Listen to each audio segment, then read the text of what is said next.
This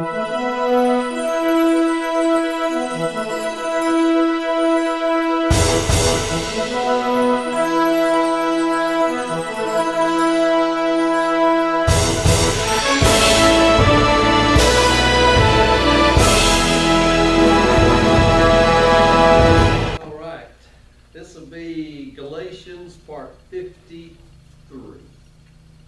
Galatians part 53. And we're in Galatians 3. And I'm going to just read verses 18 to 22.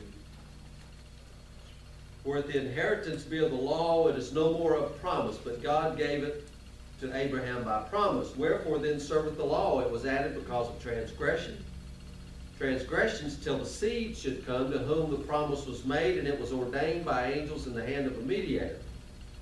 Now a mediator is not a mediator of one, but God is one. Is the law then against the promises of God? God forbid, for if there had been a law which could have given life, verily righteousness should have been by the law. But the Scripture hath concluded all under sin, that the promise by faith of Jesus Christ might be given to them that believe. So we got this contrast here between, or it's seemingly between the law and the promise. And Israel had gotten away from the faith of Abraham, so the law was added. So that's the thing that I want to look at a little bit tonight. And I told you, I've been here in the last few weeks, I've been seeing, just been seeing, and it's just been amazing to me. And I can even see more, I think, of what Paul is talking about here, and I'm just seeing it everywhere. And I don't know, it's just amazing to me, because if you're not careful when you go to look at this, it will still look as though God was I don't know how to put it. Maybe God, when you're dealing with law, the Ten Commandments, it seems that God is standoffish, unloving, kind of cold, because that's what the law on the surface seems to be. And we know that even yet today it can produce such awful pride. And so then you just begin to think, well, why would you even institute the law?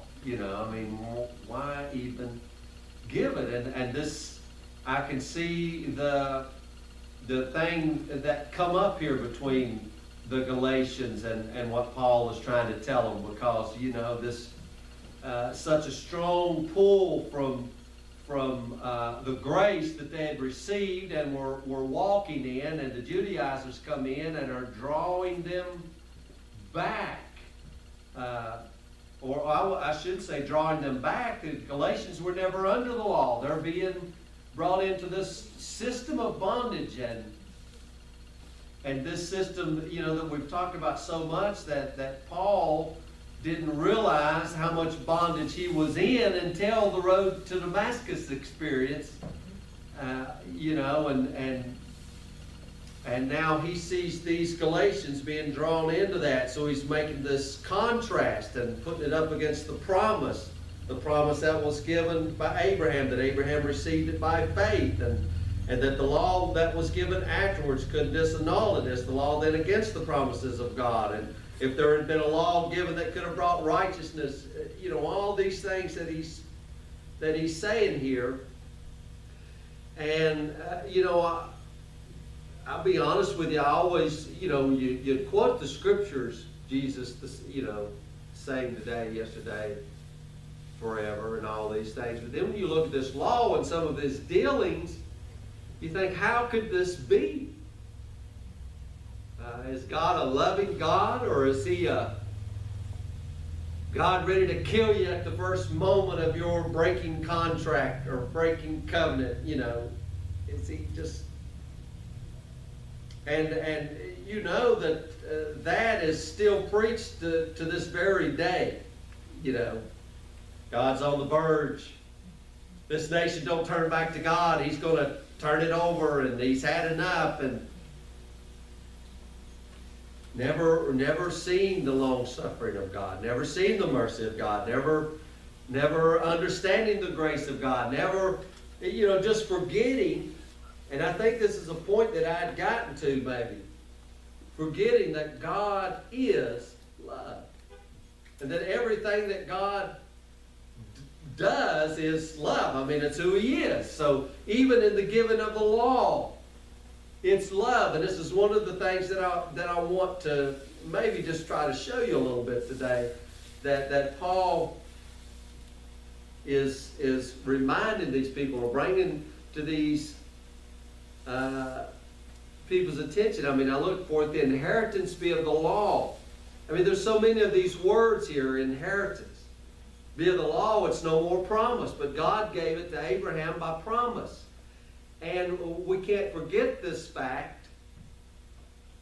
Who made the promise? God made the promise. Because he could swear by no other, he swore by himself, saying in blessing, I will bless thee.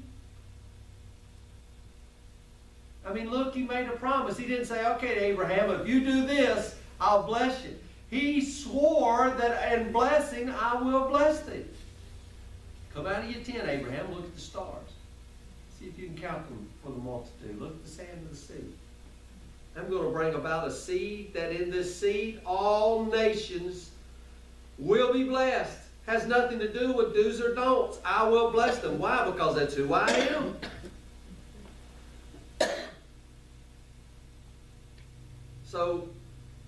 So I just want to look at a little bit of this, of the law. When was it given? And look at the circumstances. And you know that Israel has been in bondage down here. And God had predicted this bondage a long time ago when he brought Abraham into the covenant, that the people would go down and they would be in bondage and had to be brought up out. So here they are.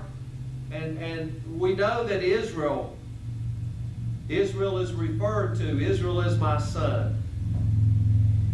And so here they are. They're like a little child down in Egypt. And they're in slavery. They're in bondage, and God brings them out by a strong arm. I mean, what a great deliverance, that he brought them out. And here they are out in the wilderness, and they're walking around, and they wasn't wandering. They were following the cloud and the pillar. So he's leading them. It wasn't they stumbled up on Mount Sinai. He led them to that very place. And every mile, see, these are the things that I didn't see. Every mile that they walked was a fresh opportunity for them of their abandonment to God, because God was their covenant partner, if you will. So God led them to this rock called Horeb, Mount Horeb and Mount Sinai. And it was as if they pitched their tents there like the subjects of a great king gathering around. This rock, just a little history, just a giant rock stuck out there, and on the southern end was Mount Sinai, and it stood about 2,000 feet And in this place where they're gathered, I mean, you got to think this is wilderness, but he brought them to a place where there was water and pasture, and he brings them to this place. There's probably 3 million people there. And here they are gathered safely in the bosom of this mountain, shut in to hear God and receive from God the law from His voice and from His very hand. Now I'm going to tell you, we don't think about these things. I just want to, I want you to think of the awe of this thing. And this is an amazing time. I mean, if you study anything from the Jewish rabbis or any of these things, this was a great event. I mean, the greatest. I mean, they just can't believe it. God came down on this mountain and met with His people. I mean, this was an awesome thing that is taking place right here. And you know, we throw it off like, oh, we haven't come to that mountain. And you know, Paul makes that statement in Hebrews, but so here they are at this mountain, and Moses ascended up into this mountain and returned to announce the words of God. I mean, can you imagine? These guys just come out of Egypt. And they had seen the plague, and each one of these plagues was against an Egyptian god. I mean, you know, the first plague, they worshiped the god of the river Nile. The first plague was turning that river into blood. And, you know, all the things that was, and none of those gods could speak. This is one of the things that Paul talks about in the Acts.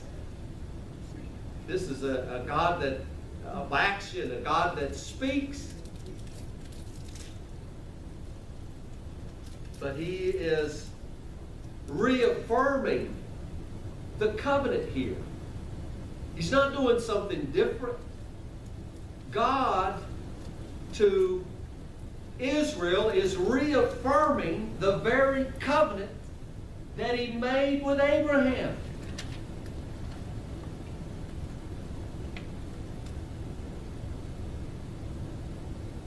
At this time, He's doing it with the whole nation, not just a person, not just Abraham, but all the people are become witnesses of this thing. And He says if they will keep my covenant, they would be His special people, His royal priesthood, His treasure on the earth. He would be their God and be their king, and they would be His people. See, that statement is running everywhere. I'm seeing that everywhere. And these people, they agreed to enter into this covenant. And this thing was so mighty that before they could do it, Moses said, separate yourself 3 days. You know, wash yourself, wash your clothes. Don't do anything that would bring defilement. I mean, this is a great thing that's taking place right here.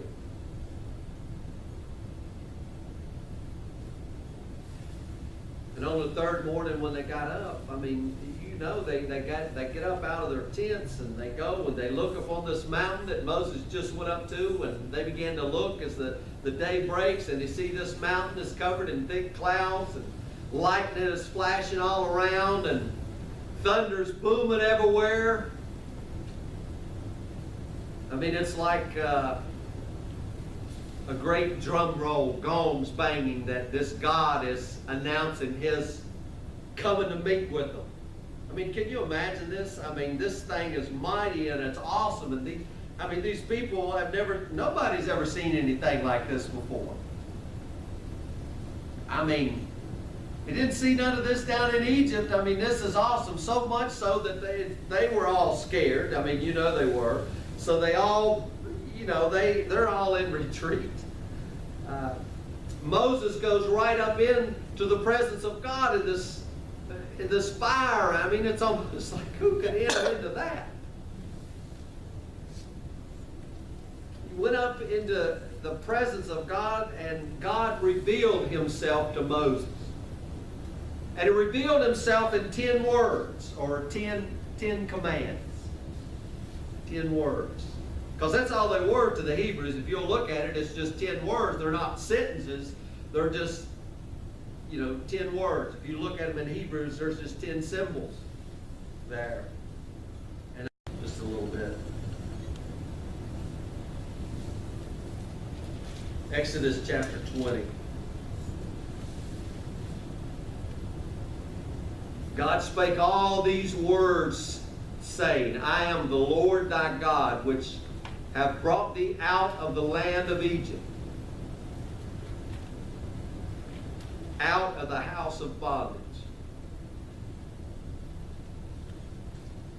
Now, I want you to understand, God is love, so this is not a mad God cutting some secret deal to secretly put these people in bondage. He's already cut a covenant with Abraham about the seed and the promise and the inheritance and the blessing, and now he's introducing himself personally to these people whom he has called my son.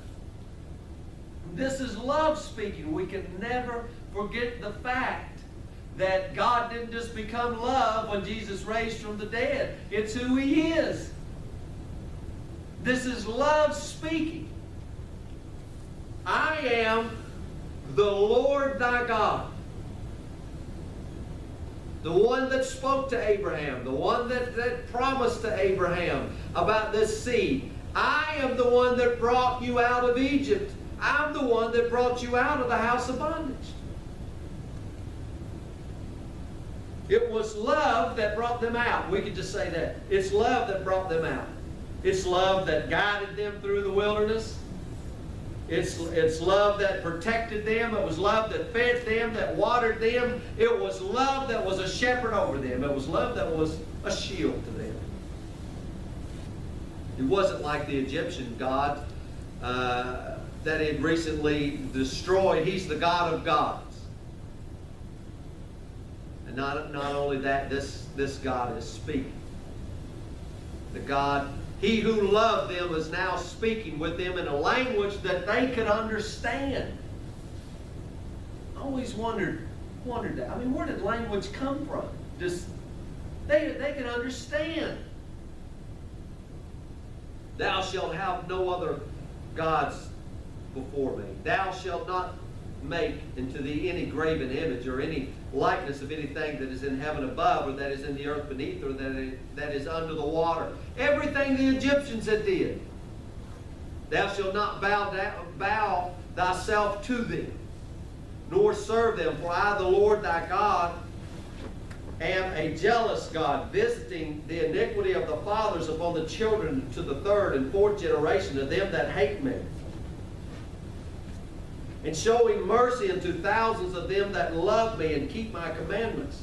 Thou shalt not take the name of the Lord thy God in vain, for the Lord will not hold him guiltless that taketh his name in vain. No images. God is invisible, so therefore make no images. You know, we talked about them scriptures. Egypt was full of statues and idols and representatives of stars and the sun and the moon and the animals and fish. And even God's name was to be treated with awe, being the expression of who he is.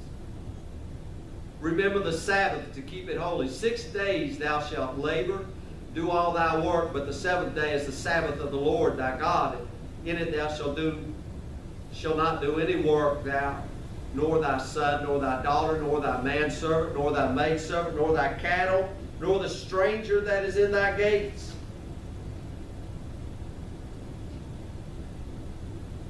For in 6 days the Lord made heaven and earth, the sea, and all that is in them, and rested the seventh day. Wherefore the Lord blessed the Sabbath and hallowed it. Rest. We've talked about rest. But this is not only rest for the people, but rest for even the animals. And remember, this is love that's speaking. This is one thing I wish that the people would get. We always talk about the rest, but he said 6 days thou shalt labor. And people miss that part. I mean, he's not talking about just being lazy. 6 days thou shalt labor. I mean, I'm just bringing this right down. And the 7th day thou shalt rest. Now I know what we do with all those things, but and as we go on, I think you'll see where I'm going. We won't cover that part of it today, but God wanting His people to there's a freedom here. There's a liberty here in this 6 days that I think that we've missed, that I'm beginning to see, and this rest right here too.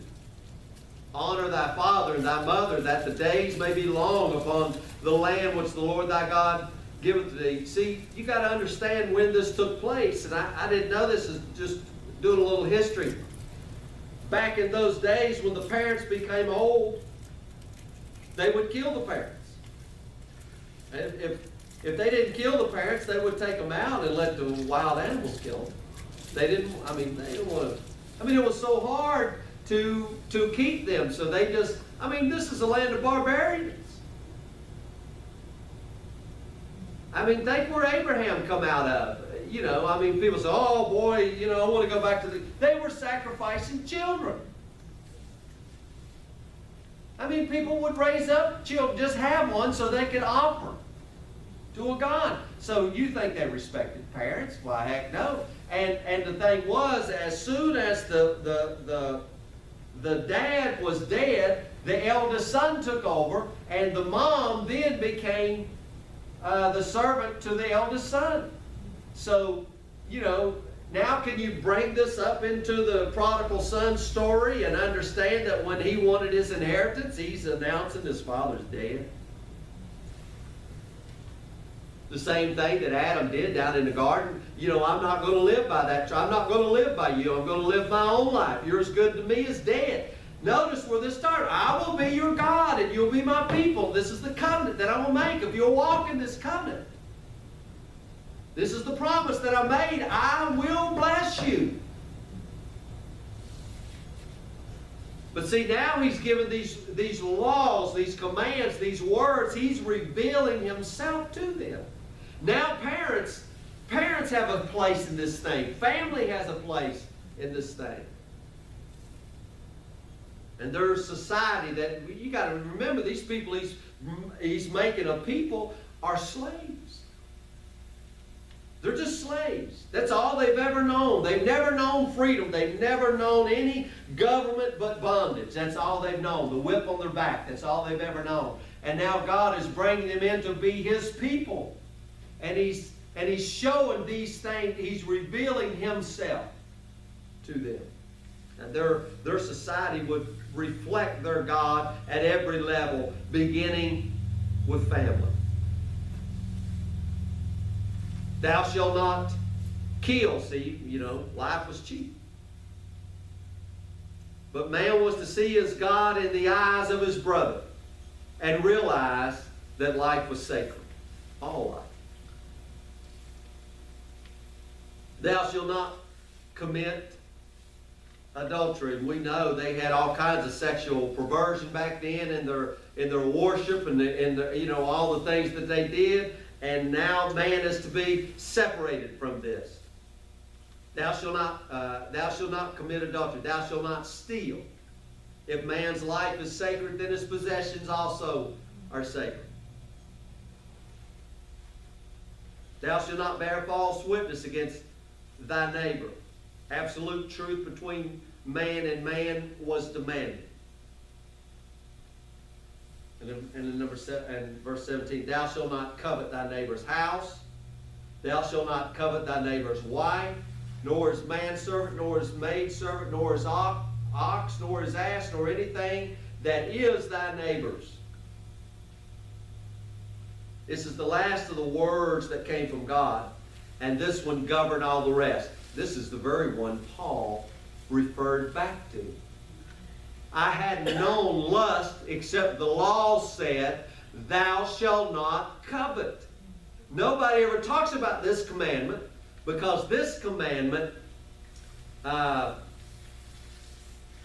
It governed all the rest because, see, they would use the law to make it an outward show with no real word to the heart of life. But this one, covetousness, addresses itself to the motives, to the heart, the issue, the life.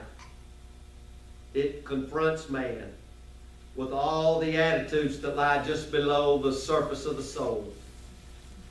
All the beast, all the hate and the bitterness and the envy and the pride. We may have kept the law outwardly, but this one here is going to rise to the surface, everything that is hidden beneath.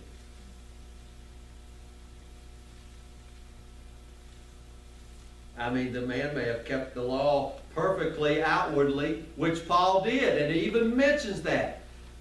Touching the righteousness which is of the law, blameless, to the praise of his neighbor. But this says, you shall not even want to break any of my covenants. No, wait a minute. You should not even have a desire to want to break one of them. No, wait a minute. That's why Paul would go back in Romans 7 and say, I was alive once without the law, but the commandment came, sin revived, and I died. Oh, wretched man that I am. And in that instant, all that man prided himself in on collapses. He's discovered to be a sinner.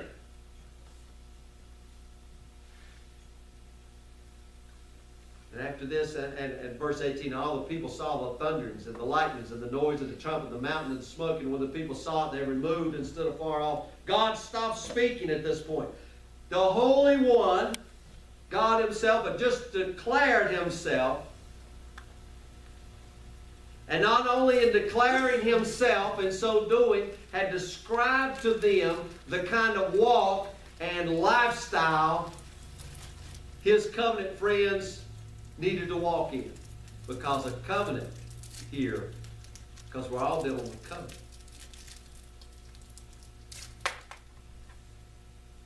The one who had spoken in majesty of love and awful absolute righteousness called man into union with himself. God himself is calling this people Israel into union with himself. To be his people. To walk with him in love. And then another book, the book of the laws, is given explaining the 10 words was added. And the same thing, it's God speaking in love, the same care, the same gentleness, the same tender love. And I mean, you guys have read these things of the law. It gives rights to slaves. It talks about being a landowner. These people never owned nothing. These people were slaves. The law, if you'll read it, even talks about if you come up on an empty bird nest with eggs in it, don't touch the nest. I mean, we don't even think about that. I mean, but this is the kindness and gentleness that God is dealing with these people in. It was the book of the covenant. That's what the book of the covenant was, the one explaining the laws. It was a law of love that said covenant people are to give themselves away to God and to their neighbor. Only then would they have true freedom, true liberty. The law was not to be looked on as a prison house in which man was locked up, but a signpost or a schoolmaster that was to point them to Christ, to the seed, to who the promises were made. It was a great, because they had, in transgressing, had gone off the course, and it was a giant signpost that was to bring them back. And hidden in the command was the promise. Why do I say hidden? Because Paul mentions this very thing, these things that were hidden, the mystery that was hidden is now revealed in Christ. God is giving them the very thing.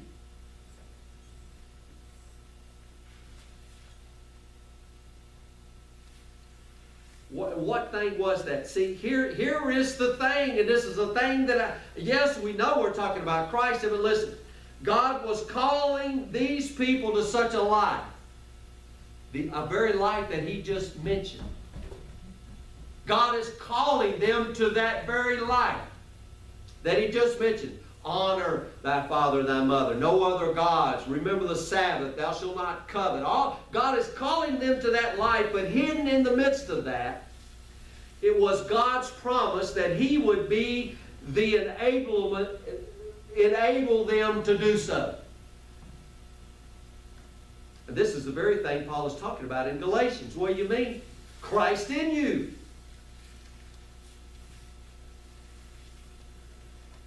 See, they had walked with this one covenant since Abraham. And now God is describing, He's introducing Himself to them, and He's describing the lifestyle of those who would walk with Him. To accept the covenant that God is describing to them was to say yes to such fellowship and living.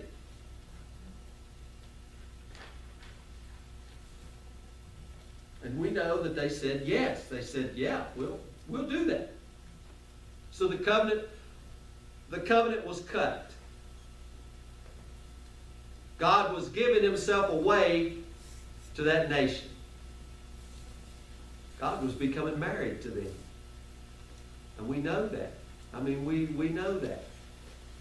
And they were giving themselves to Him. A union was taking place here. I mean, because that's what happens. I mean, you become dead to the individual and alive to this union. Very thing Paul was talking about. We know the blood was shed here in the cutting of a covenant. Half of it was put in a basin and was taken in and sprinkled on the altar. The book of the covenant was read to the people, and they agreed, and the other half of the blood was sprinkled on the representatives. And they had become one blood. Does this not, I mean, this is what Paul says, out of one blood He's made all nations. Now He's saying, now in this cutting of the covenant, God is saying, I am your God, and you are my people. Now let me go back over to Galatians here.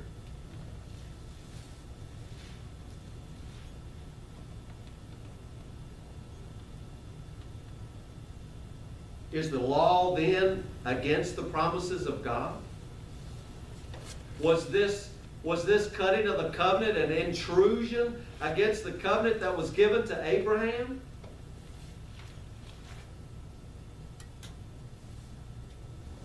See, a covenant had been cut, and the way to God had been firmly established for 500 years, nearly 500 years before this covenant was there. What was the way to God?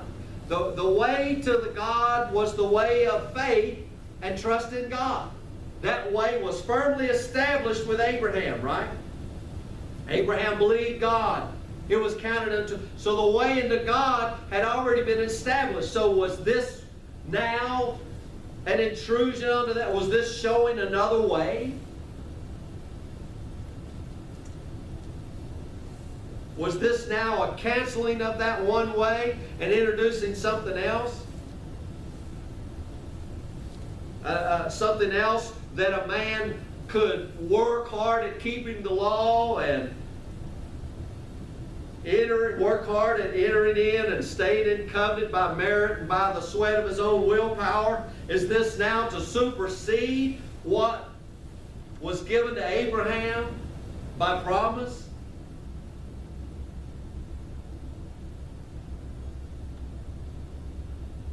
See, once a covenant was established, it couldn't be annulled. I mean, we read that in verse 15 right here. Brethren, I speak after the manner of men, though it be but a man's covenant, yet if it be confirmed, no man disannulleth, nor addeth thereto. It couldn't be altered or couldn't be set aside. You can't change the terms of a covenant because you don't like it, or, you just, that didn't work out, so now we're going to renegotiate.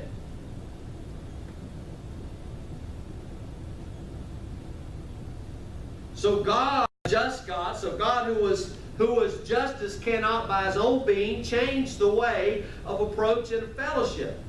So what then is the law? We know the law is holy and just and good. We know that we've broken it in action and deed before we were even able to read the law. Just by being born, we broke it.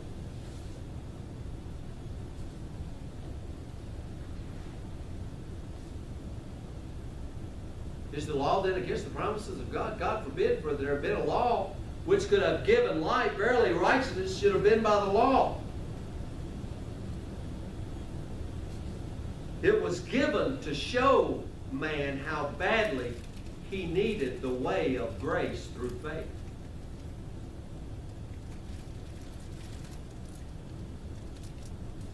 This thing was lifted up to man, to Israel. It was lifted up. We know it was in types and shadows, but to them it was in a concrete form. This is the way. We've got it. It's wrote down on paper right here. This is the way of approach to God.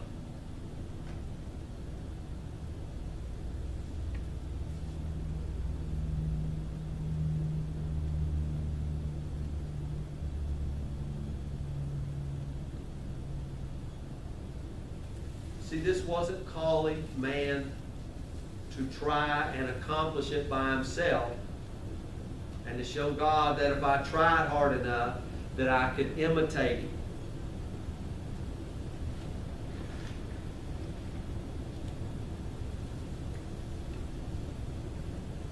It was rather to show him that this is what you must be.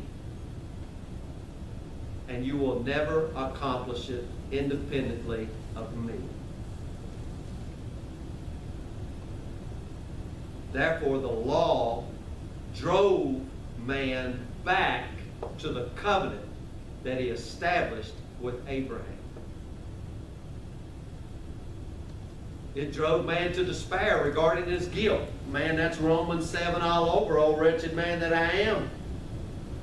That's when the law was doing its job, driving man back to grace. Driving man back to faith.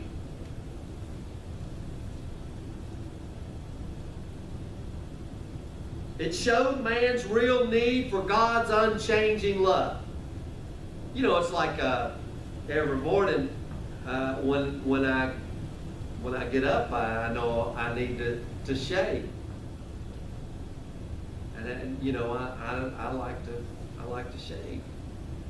But when I go look in the mirror, it proves that very fact. It shows my very need that I need to shave. Now, I don't take the mirror off the wall and try to shave with it. All it does is show my very need. The mirror drives me to despair of my condition. Oh, wretched man that I am. And it drives me to the remedy. There's the razor.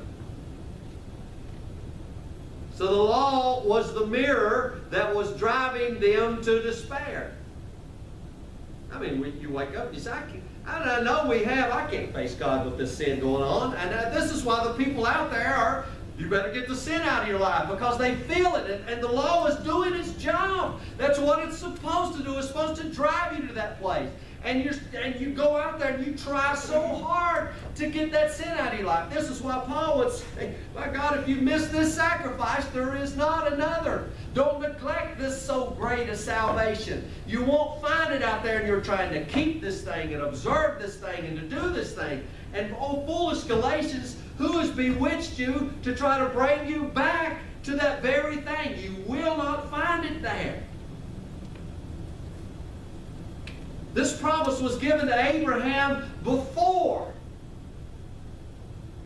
this mirror was even put up to show you your true condition, because they had quit walking by the way of grace, walking by the way of faith. They had quit walking by the way of I will be your God and you will be my people. They were walking their own way. I'll be my own God. I'll show God how good I really am. I'll show him how much willpower I have. I'll show him I can get myself cleaned up, and then God will accept me and bless me, and I'll warrant these things.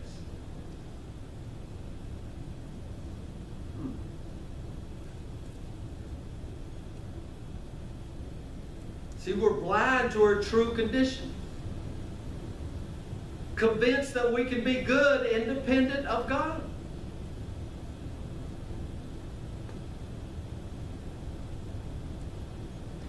And our first reaction to the law, and I know this to be true when you search your own heart to see, our first reaction to the law is almost relief. Now, instead of God telling me that he has done all for me, and this is all by grace through faith, and there is absolutely nothing that you can add to this, the law seems more sensible.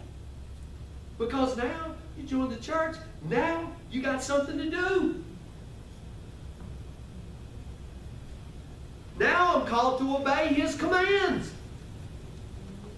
See, before I didn't have a command to obey, but now that I've come in, now I've got something to do. Now I can earn God's respect and favor. You want me to come into a thing that's called grace through faith, where God not only has struck a covenant with me, and God says, in blessing I will bless you just because of who you are in Christ Jesus, and I have provided you with all things because it's who I am. The law seems more sensible. I'm telling you what, guys, we just need to keep these commandments over here. We just need to do the best that we can. Try as hard as we can. God wants you to try really, really hard.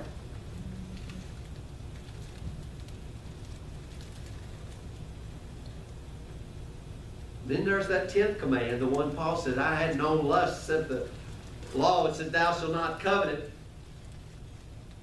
Thou shalt not covet. 10th command says you should not even want to.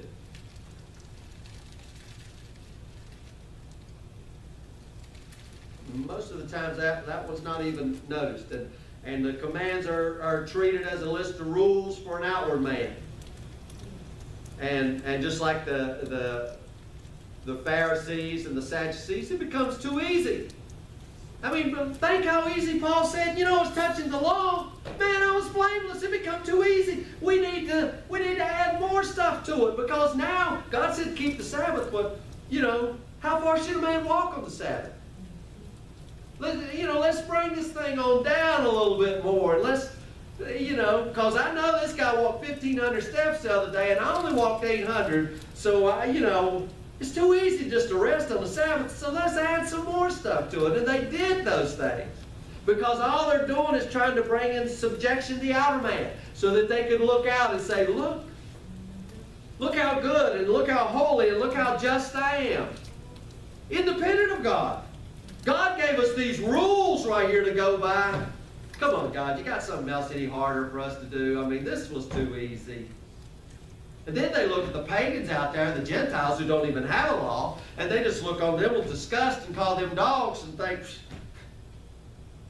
my God, you Galatian church, if you guys want to be into this God that we know, this Hebrew God, you have got to come back into Judaism over here and start keeping some of these laws. I mean, you're talking this grace stuff. How could you, being a dog, come over here? How could God bless you? You haven't done nothing to deserve it.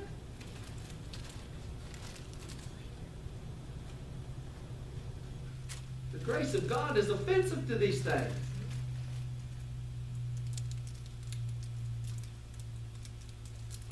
Producing this pride.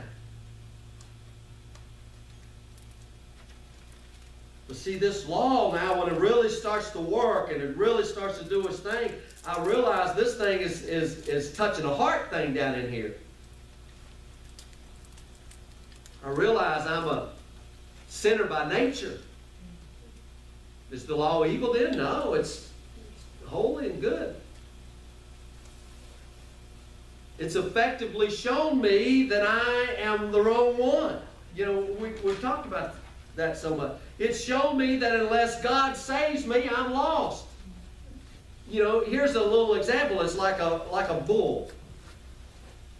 Take a big bull laying out in the field, and he's just sitting there being lazy, and then here comes a guy with a red cape, and the guy comes up with a red cape and starts shaking the cape, and the bull gets up and starts snorting around and running after the red cape and doing all the things that it does. Is the red cape bad? No. It just merely brought out the bull in the bull. So the law brings out all that stuff that is lying underneath the surface. The more it curbs your actions on the outside, the more the law stirs up the sin that's underneath. Until in our helplessness to change things, we're forced to turn to Him. O wretched man that I am, who shall deliver me from the body of this death? I thank my God through Christ Jesus.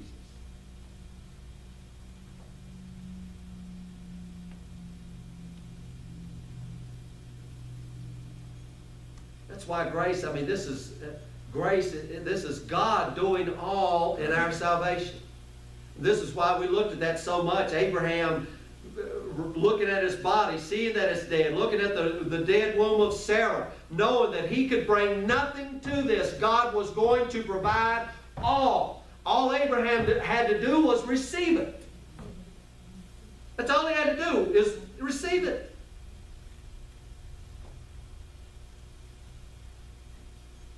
And here's a further note of despair in the law. It cannot forgive.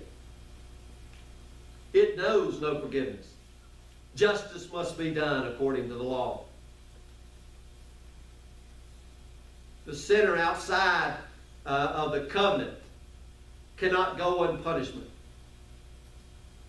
The law is always at odds with mercy. This great bright light of the law that's shone up against me always leaves me speechless before the law. Paul says that in Romans 3, that the mouths of the whole world may be stopped. And this was the very task of the law. Man to know that he cannot save himself. He's driven to accept the salvation that God offers, which is the covenant in which God takes it upon Himself to pay man's debt and bring him to Himself. None comes to the Father except by me. None comes except He draws him.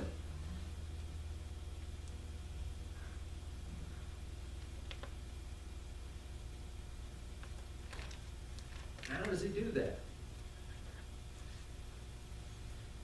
And remember, He says,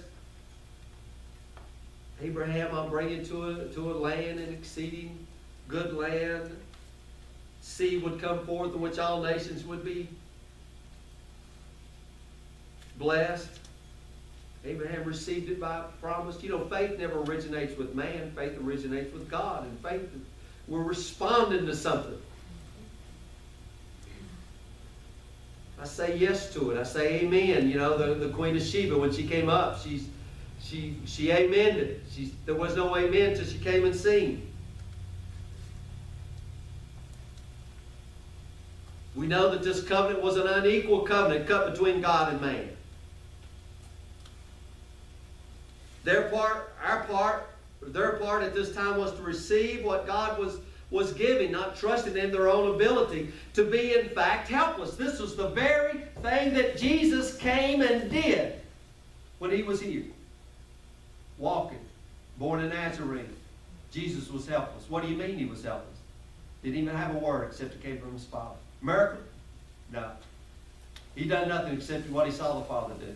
He was a man under authority. The man under authority is absolutely helpless to the authority he's under. Yes. The centurion understood this. I'm a man under authority just as you are. Just say the word.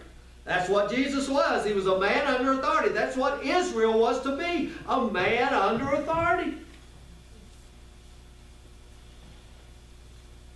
Helpless. They were just to be the receivers.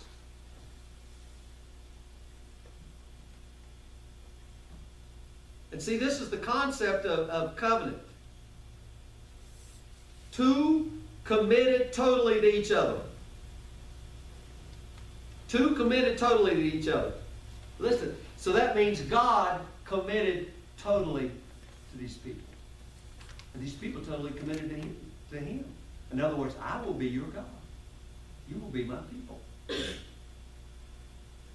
I will be the one that fights for you. I will be the one that provides your every need. I'll be the one that rolls the seas back to you. I'll be the one that brings water from the rock. I'll be the one that makes the bitter water sweet. I'll be the one that feeds you every day. I'll be the one that keeps your clothes from falling off. I'll be the one that drives your enemies out from before you with a hornet. And they became what? One blood. One blood. That's the reason I was telling you Sunday. 1 plus 1 equals 1 here. Our God is one. God living through Israel. Their needs were but the opportunities for God to manifest who He is. See, we forget that all the time. We just think, oh yeah, man, all those needs were an opportunity for God to reveal to them who He was. Not for them to try to fix it. Let me show you something here. Go with me to Psalms 81. Listen to this. Sing aloud unto God our strength. Make a joyful noise unto the God of Jacob. Take a psalm and bring hither the timbrel and the pleasant harp with the psaltery. Blow up the trumpet in the new moon at the time appointed in our solemn feast day. For this was a statute for Israel and a law of the God of Jacob. This He ordained in Joseph for a testimony. Now remember, Joseph started out right here in Egypt. When he went out through the land of Egypt, where I heard a language that I understood not. I removed his shoulder from under the burden. He's calling Israel Joseph. He's calling all Israel. When I took him out, I removed the burden that was from under his shoulder. His hands were delivered from the pots. Thou callest in trouble, and I delivered thee. I answered thee in the secret place of thunder. I wonder where this was. I proved thee in the waters of Meribah, Selah. Hear, O my people, and I will testify unto thee, O Israel, if thou wilt hearken unto me, if you will listen unto me, if you will just hearken unto me. Look at what I've already done. I'm the covenant God. I'm the God of love. Look what I've already done. There shall no strange God be in thee. Neither shalt thou worship any strange God. I am the Lord thy God. I'm the one that brought you out of the land of Egypt. Here's what He says. Open your mouth and I will fill it. Just like a little baby bird in a nest. Just open your mouth and I will fill it. But my people would not listen. They wouldn't hearken to my voice. And Israel would have none of me. That's the call of the covenant. In weakness, open your mouth and I will fill it. Take your place in the covenant and God will take His. What's your place in the covenant? Open your mouth and I will fill it. What's His place? I will fill it. If you'll receive, to as many as received Him, to them He gave power to become the sons of God. That's what Jesus did. Jesus received of the Father all of His fullness. Now, let me just go right here to Romans 10 here just a second. Verse 3, for they being ignorant of God's righteousness, going about to establish their own. They wouldn't hearken to His voice, would they? They went about to establish their own right. They wouldn't have sat there and let grace have its way. They went about to establish their own. And have not submitted themselves unto the righteousness of God. Haven't sat there as a little baby bird with their open mouth. They haven't submitted. No, we don't want to submit. Why? Because the law sounds good. It gives me something to do, something I can prove my worth to God. Well, Christ, Moses described the righteousness which is of the law, that man which doeth those things shall live by them. But the righteousness which is of faith speaketh on this wise. Faith. This is the very faith that we're going back to Abraham, the father of faith. Say not in thine heart, who shall ascend into heaven, that is to bring Christ down from above, or who shall descend into the deep, that is to bring up Christ again from the dead. But what saith it? Thy word is nigh thee, even in thy mouth and in thy heart. That is the word of faith which we preach. Whereas, open thy mouth and I will fill it. Fill it with what? The word is nigh thee, even in thy heart. The word which we preach. What word is that? That if thou shalt confess. What is confess? Say the same thing as God is. If thou shalt confess with this mouth that I've just given you, and filled it up with what? Filled your heart up with Christ, because out of the abundance of the heart, the mouth speaks. I'll give you a new heart. I'll take away the stony heart and give you a heart of flesh. Fill your heart up, and the mouth will be full. If thou shalt confess with thy mouth the Lord Jesus, and thou shalt believe in thine heart that God hath raised him from the dead, and thou shalt be saved. For with the heart man believeth unto righteousness, and with the mouth confession is made unto salvation.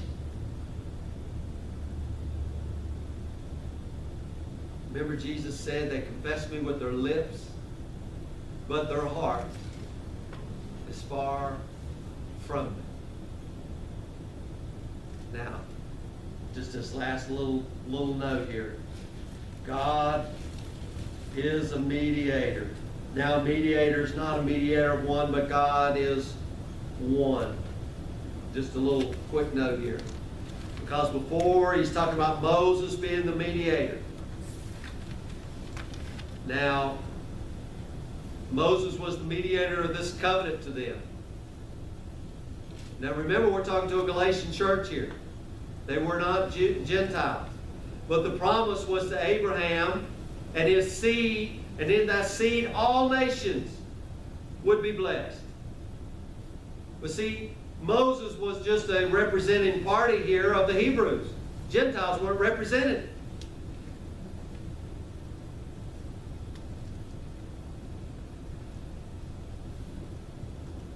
The law was given to Abraham, the covenant was given to Abraham before this law.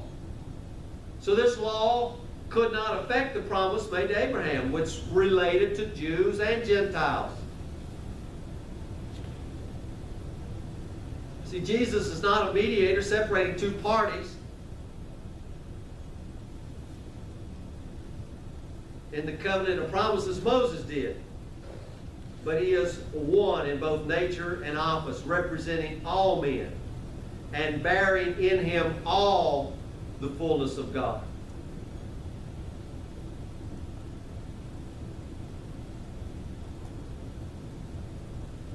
But the Scripture hath concluded all understand that the promise by faith of Jesus Christ might be given to them that believe, to them that will even receive it, to them that will come with an open mouth.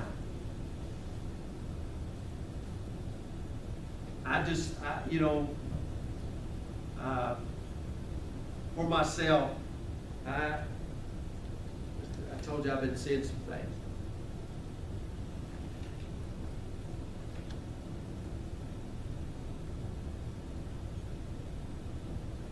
And it brings these things back around. I can see more of what Paul is dealing with here with the Galatian people.